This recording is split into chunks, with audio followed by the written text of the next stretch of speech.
A Superior Court judge ruled today some ballots may have been incorrectly rejected. These judicial recounts will finally settle the election, and they will give us the shape of the House of Commons once and for all. A federal judge just dropped a shocking bombshell on Canada's election results. And trust me, this one was way overdue since Carney took the throne. Who knew that a banker could somehow waltz into the role of prime minister without even running a party? Huge disappointment.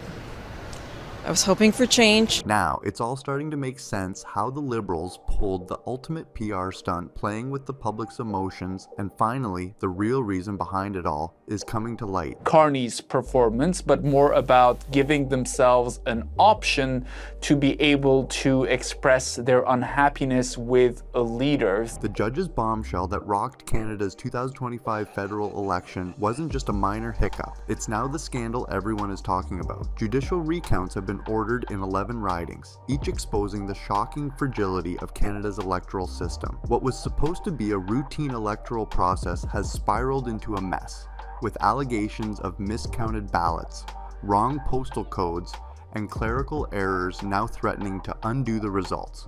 Rampant across the country, provable fraud, criminal fraud happening here. If you think that's bad, just wait. The entire outcome is hanging in the balance. Canada, which once prided itself on being a model of democratic stability, is now facing a situation where the credibility of its election system is crumbling. How did we get here? The country's electoral process, once respected worldwide, is now turning into a laughingstock, and no one can seem to fix it. Almost right away on election night, we heard from our amazing volunteers and scrutineers who were inside the polling stations that some of the ballots that were rejected. As the recounts drag on, it's becoming increasingly clear that this isn't just about a few bad ballots. This is a full-blown democratic crisis, one that's shaking the very foundation of Canada's political system. What was supposed to be a smooth transition of power is now a political circus. Every single vote count is under question, and the results are being called into doubt, one riding at a time. Ultimately, the Liberals have been a disaster. They're going to continue to be a disaster. Immigration's been a joke. Foreign students that don't spend a day in class, temporary workers that don't leave. The justice system's a mess. Let's take a closer look at where the real battle for Canada's future is playing out. We begin in Terra Nova, Newfoundland, where one miscounted ballot has the power to reverse the entire result. A single mistake, and the entire election outcome in this riding could be flipped. It's as if the fate of the country is now resting on a handful of paper slips. This isn't some minor oversight. It's an error that could decide whether or not the Liberals remain in power. In the parliament, obviously, because when you're a majority government, I mean, you have the right to do whatever you like. You don't need to trade. You don't need to try to influence that party and the other party. You do whatever you like for. If you think that's crazy, Windsor-Tecumseh will leave you shaking your head. Here, the Liberals initially led by a comfortable margin, but after the judicial recount, the Conservatives walked away with a 4-vote victory. Yes, you heard that right, 4 votes. This isn't just a recount, this is political theft at its finest. A result so close that it practically screams rigged. And the public is left to wonder just how many more ridings could flip with the same level of scrutiny. And I think we're in big trouble. I don't know if he'll make much of a change, but I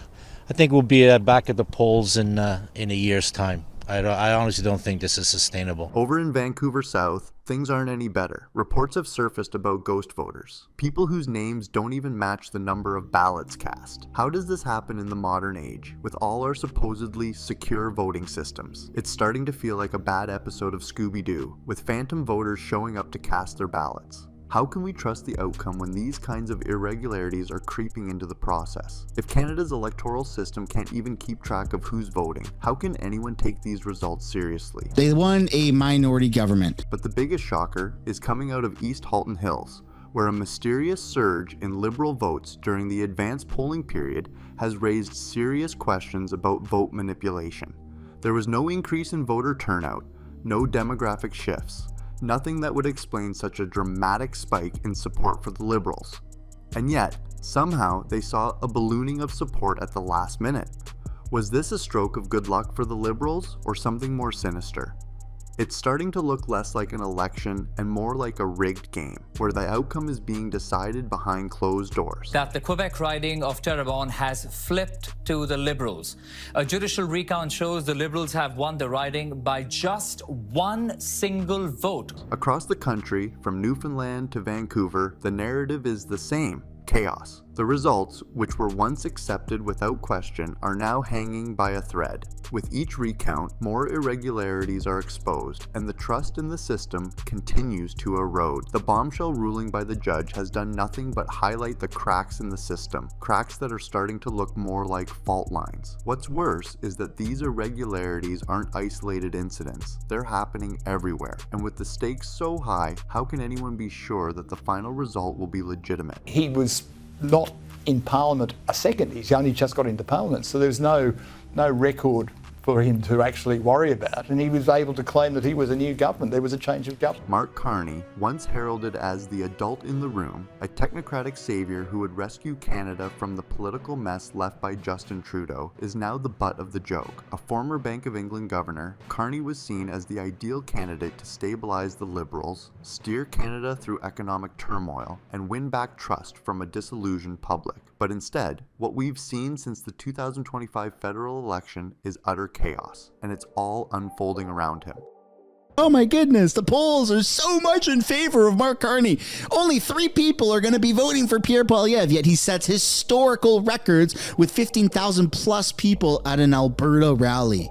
The very man who was supposed to provide calm leadership has now been exposed as a political puppet, hopelessly tangled in the web of election irregularities. Carney's failure to manage his own electoral seat in Montreal has not only left his political career on the line, but has also raised serious questions about his ability to lead the country at all. The man who claimed to have the expertise to fix the nation's economy can't even handle the basic task of ensuring that his own vote counts. That's the reality now. His image as a competent leader is rapidly disintegrating, and all because he couldn't even secure his own victory. His efforts to manage his seat have been undermined by mail-in ballot discrepancies, advanced poll issues, and missing voter IDs, all points of contention in his Montreal riding. It's a disaster, and Carney's credibility is sinking fast. There's no way that Mark Carney and the Liberals won considering Pierre Poilievre's lead in the polls.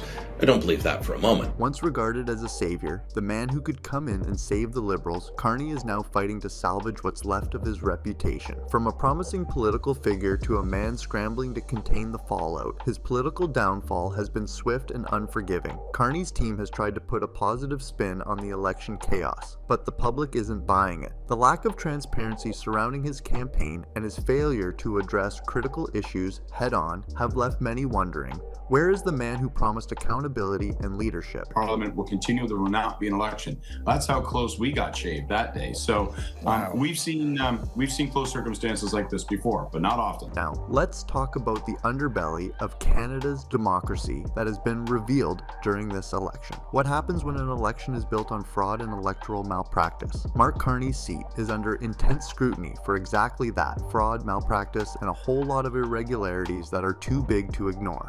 Carney's own riding in Montreal has become ground zero for allegations of mail-in ballot irregularities and advanced poll discrepancies. Voter IDs are missing, and ballots have been counted outside the legal deadlines. These aren't just simple mistakes. They're signs of a broken system, one that's built on corruption and disorganization. But what does Elections Canada do in response? They're trying to cover it up, hoping it will just blow over. Carney's performance, but more about giving themselves an option to be able to express their unhappiness with a leader. As if this wasn't bad enough, enter Pierre Poilievre, the leader of the Conservative Party, who has come out swinging against Carney's leadership failures. Poilievre has been ruthlessly critical of Carney, questioning his ability to lead the country when he couldn't even secure his own seat in Montreal without controversy. If Carney can't even manage his own riding, Poilievre said, how can he be trusted to run the entire country? It's a simple but devastating question, and it's one that stings because it gets right to the heart of the matter. How can someone who couldn't navigate an election without scandals and fraud be trusted to lead the entire country? It's an argument that resonates with many Canadians, especially those who feel like they've been let down by the system. Some could flip conservative to liberal, some could flip liberal to conservative. At the end of the day, the liberals are not going to end up with an actual technical majority. Poilievre's critique of Carney has been brutal, but it's also striking a chord with the Canadian public. In the face of Carney's growing reputation crisis, Poilievre has managed to position himself as the voice of reason and integrity. His calls for accountability and his direct approach have been refreshing for many, especially when compared to Carney's increasingly robotic responses. Poilievre isn't hiding from the tough questions. He's calling it like it is, and people are noticing. His mic drop moment, in which he flatly declares that Carney can't even win his own seat, has resonated deeply with voters who are tired of empty promises and political gamesmanship. Almost 2 weeks out, election results continue to flip. It's remarkable what we're seeing with this election. The public backlash is growing louder by the day.